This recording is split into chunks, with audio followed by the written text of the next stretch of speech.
When you find yourself in a safe space, ask yourself, what is it you can't face? That was flat. So this is the formal episode 1 because we now have decided upon a name. An official name. It's quite genius. It really opens up so much for this podcast. And it means so much to both of us uniquely. And yet, despite us being different people that have met, later on in life, this phrase reflects the ethos of both our families. Absolutely. It's summed up. It sums it up, and we're going to explain why. But the title of our podcast, thanks for listening, is What Is It You Can't Face?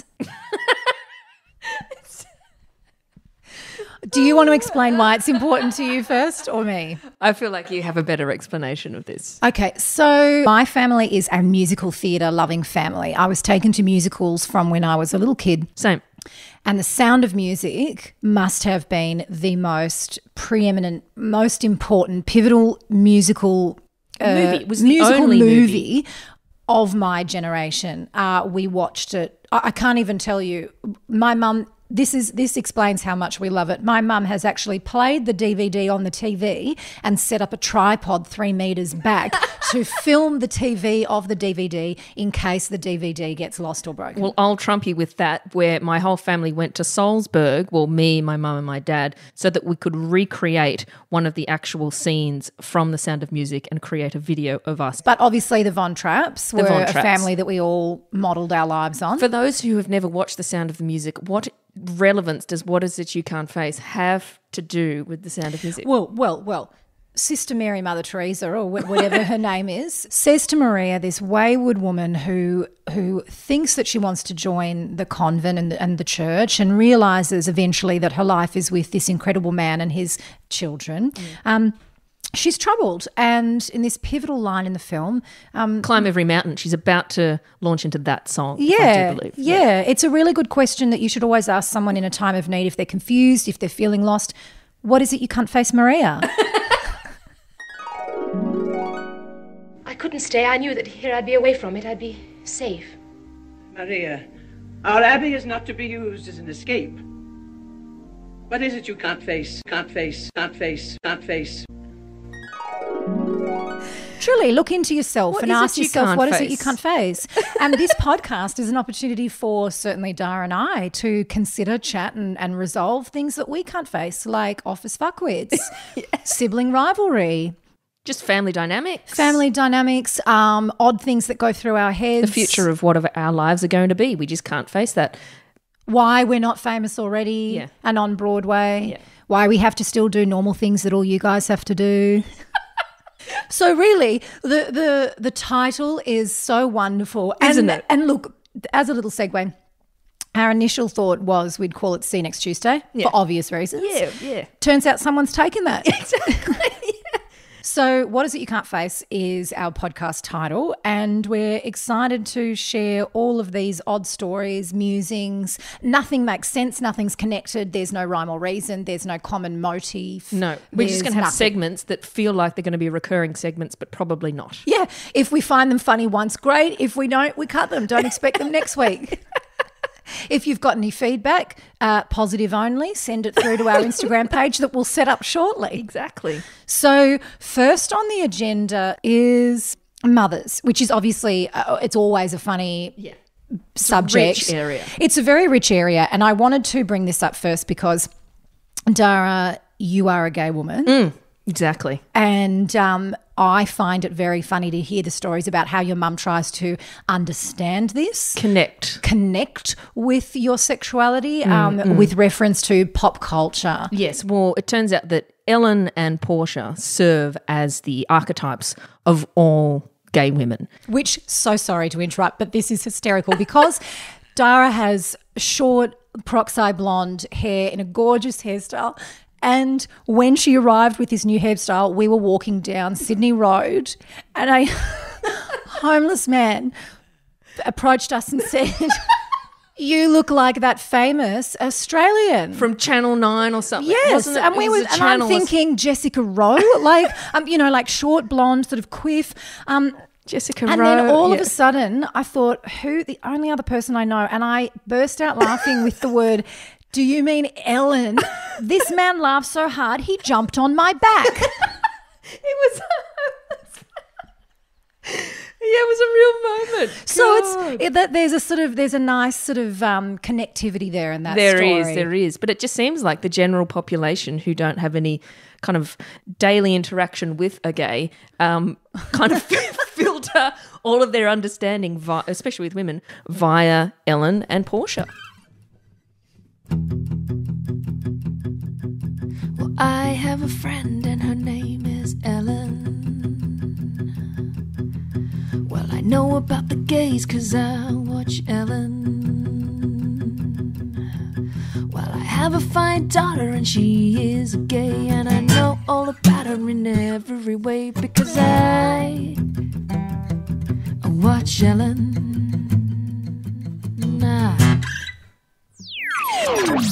What is it you come? So wasn't there a funny anecdote that the recent TV series Bachelor in Paradise? Yeah, well, Mum also has a lot of her reference for life comes from television. As does mine. As it would. If it doesn't come out of the mouth of Carl Stefanovic, it didn't happen. That's right. And obviously our parents have this thing where they know that we should be stars. Of course. They've reared us. Yeah, they know our potential. They know that we're camera ready. Absolutely. I had a phone call at Christmas time asking, Sarah, why are you not hosting Carols by Candlelight instead of Sonia Kruger? And I said, good bloody question. That is a bloody good question. I thought myself, I was watching The Voice the other night. Is that Sonia Kruger on The Voice as Again. well? I thought to myself, why isn't Sarah and or I hosting The Voice? Thank you very much. Yeah. A little bit of fresh talent. Exactly. And they do support us and we're really appreciative of that. But as they should be. As they should. Sonia Kruger, I could do a better job than you at hosting carols. Sonia Kruger, I could do a better job than you at hosting The Voice. 'Cause her mom said so. This is The Voice. Was that not needed? Not needed. But I'm going to put it in the edit. What is it you come? Anyway, where I was going with this. Yes. So Mum's latest obsession is all of these kind of bachelor elements. And she's always reality shows. Reality shows. She's always trying to slot me on a kind of reality TV show. Which is where you belong. Yes. And I am quite recently single. So she came up with the brilliant idea that I would be amazing as the next bachelorette, specifically because somehow in the last season, the main woman was a bisexual. Okay, again, connecting the dots. Yeah. Good. She's understanding. She's understanding that the Australian public is okay with a bisexual woman, as long as I think she must look a little bit femme. Probably doesn't have short peroxide hair looking like Ellen. No, but what was the comment when you decided to go from, I guess, a traditionally feminine length of hair to quite an androgynous quiff? What was the line? There was something, it was quite an intense line where she delivered to me in quite an upset tone. Like, don't you know that your father is a respectable man of this community? Yeah. Look, that's actually an interesting segue also into our backgrounds, which, let's be fair, were incredibly privileged. Yeah. You're the North Shore. I had a slightly better upbringing being in the eastern suburbs. Let's compare the size of our houses. Come on. I think ours is one more land, but but waterfront for you, mate. How far from the water? Can you see the? Can you see the Harbour Bridge? Yeah. We could see Gosford from Sydney. Fireworks every New Year's Eve, and I couldn't get a better location. My mum had a fireworks license. She had a permit. We could do it in the backyard. Now listen, this is creative expression, so fuck all of you that are getting angry. It's comedy. We didn't know any different. We didn't know any different, but the point is we do know now. We know, we appreciate it now. I wanted to grow up in a fucking cul-de-sac and my mum wouldn't let me. I'll tell you, you've grown up in the eastern suburbs when this is a threat for the continued bad behaviour. I'll send you to public school. So true. And that's just the way it is. That's just the way it is. It's a quite the departure from our current lifestyles because we have to make it on our own. What's that about? I don't know. Let me tell you. I was trying to explain to my husband recently that the rule in my family is even if it's someone else's birthday, we should all get a gift. Of course, it's natural. It's not apparently natural, but I was like, no, it's totally like, so if it's my son's birthday, I should obviously get a gift so as not to feel left out. Yeah, totally. And his face, it was just very, actually, another reason I know that my family is very different. When my husband first met my family, the first time he came over to my house and when my dad was still alive, and what was completely natural to me, and I did not even think for one second this was unusual until this anecdote was shared at our wedding by my husband. He said, I walked into the house and was greeted with a 45-minute photo shoot.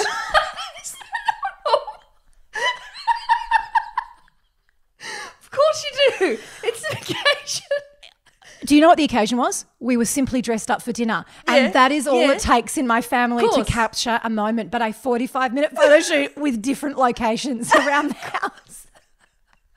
And I have grown up being photographed by my mum. Of course. And camera ready. Camera ready all the time. And you just kind of like click into it. But my husband couldn't look weirder in front of a camera, and he is the most gorgeous man, but as soon as a lens gets in front of his face, something remarkably upsetting happens. And consequently, I didn't think anything of it. And when I met his family for the first time, we were all gathered, and it was an occasion. It was someone's birthday. So I stood up and said, shall we all start the photos? Plates were placed carefully down on the table and everyone turned to look at me as if, what a moron. And I remember thinking, how will you capture the moment? We're all dressed up so nicely. We're dressed up. Of course you're going to do it. Where's the tripod? It's so funny. And so I've had to train partners to be camera ready. Yeah. Like we've had to do training behind the scenes. I've had to do smile training.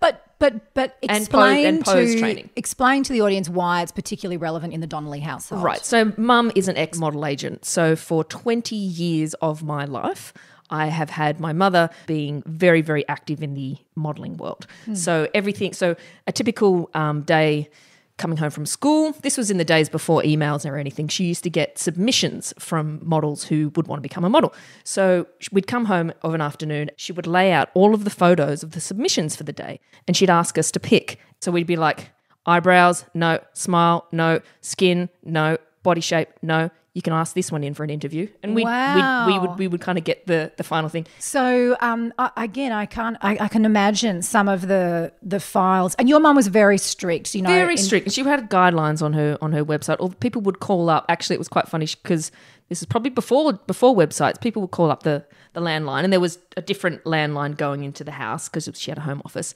And we would all be trained in basically how to pick up the phone and take the call on how to tell someone to send in their happy snaps. So it's like, yes, no, all you got to do is send in some happy snaps, and we need a headshot. Did she call them happy snaps? Because the whole point about a happy snap is that she wanted it not one of those made up, go to the local shopping centre and get a glamour shot. Package. Yeah, a glamour package shot. She didn't want a glamour package shot. She just wanted a happy snap. Go out into the backyard. Where you're dressed in lingerie, but you're coming out of like a treasure chest with some plastic pearls.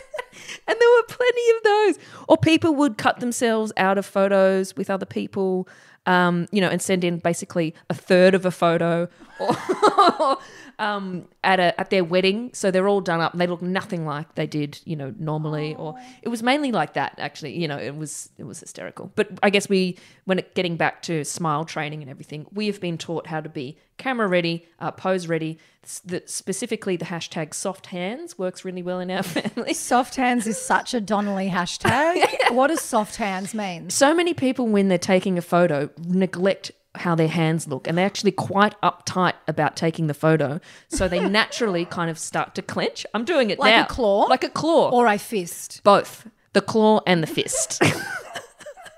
So the final thing, so you can imagine Dad is never in the photos because he's always taking the photos, and he always is lining it up, and the last thing any of us say before the camera is shut is soft hands. And you can see a group release.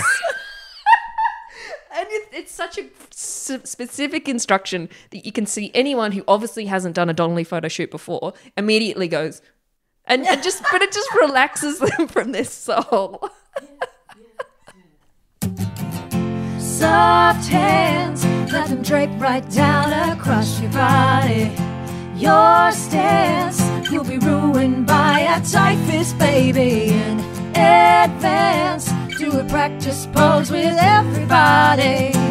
Enhance photos with soft hands. What is it you come? I mean, I know my girlfriends and I obviously used to do the fake laugh, which we Yeah, 3, 2, 1, and yeah, exactly. And some people really have it, and some people don't. I don't. I genuinely believe I'm more attractive in real life than in photos. And we can work on that. Yeah, and I've asked you before for smile training because didn't I give you a video? I did a whole entire video. I know, but the issue is that when you get older and you smile, parts of your face move and kind of crinkle up and exaggerate how old you look, which is why I'm assuming Victoria Beckham did not move her face during the royal wedding recently, which was really, really funny, but I understood and I empathised with her. Yeah, same level. I also have shared with you my theory before on mothers and how we know them so well. And I don't even know where I got why we were talking about this the other day, but I am fascinated by how much we understand them and how much we know them. On a micro level. On a micro level, I remember being a kid, and if I was in trouble, I could tell that my mum was cross with me by the way she drove. Yes. By the way she entered the driveway. By the way because we've got a driveway and a garage. Yep. And it's all these little tiny nuances that you can tell in your mum. The way that she'd pack the dishwasher. Absolutely. Yep. Walking into a room as a woman, you can tell on that sort of the intangible things that you pick up on to indicate their mood. And it's funny because my mum is a really shy, quiet, beautiful, friendly, gentle person. And when she meets someone, I can absolutely tell what she's thinking. So I remember I've introduced her before to someone and gone, "Oh, Mum, this is my friend so-and-so," and I am a people pleaser, so I'm permanently upbeat. Yeah. And the girl will say, "Oh, hi, Jenny, nice to meet you." And she'll be like, "Oh, hello." And I will just turn around and think, "You flaming you can I know exactly what you're thinking, and that was unfriendly." And I'm freaking out going, "Oh, God, this poor friend's going to think you hate her." To the untrained eye, she's just said hello. What is it you come? This podcast is written, performed and edited by Dara and Sarah. See what I did there? Please, by all means, mention yourself first. Sarah and Dara. That's fair enough, It wasn't even intentional. It was a slip of the tongue. I want to say bloody subscribe. Subscribe to us. Guys. I can't tell you how much funnier the stuff gets. Yep. You don't want to miss all these awkward, weird stories. Absolutely. Find us on Facebook or Insta at You Can't Face. Spell that out for everyone. YOUCANTFACE. You Can't Face. And make sure you subscribe, guys. We've already said that bit. Right, okay. I'll cut that bit out. Okay. Leave a comment with us or share a photo of something that really irritates you, but make sure you use the hashtag don't be a can't. Be a can, don't be a can't. Yeah, be a can. Yeah, be a can, don't be a can't. So hashtag don't be a can't. Great. So many times again. And to our friends of the radio audience, we bid a pleasant good night.